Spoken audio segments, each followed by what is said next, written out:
मीना को चिन्हिलु चिन्हि पारिलुनि मते रिया को देखिलु प्रिया को देखिलु बोली चाहिलुनि मते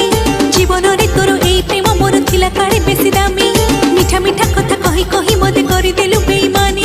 आईना रु धूली पोछि देला परे मन रु देलु तू पोछि हजारे झियो को पछरे घुरु जो प्रेम करू लुचि लुचि छी छी छी छी छी छी बाबुला छी छी छी छी बाबुला छी रे छी रे छी छी छी छी बाबुला छी।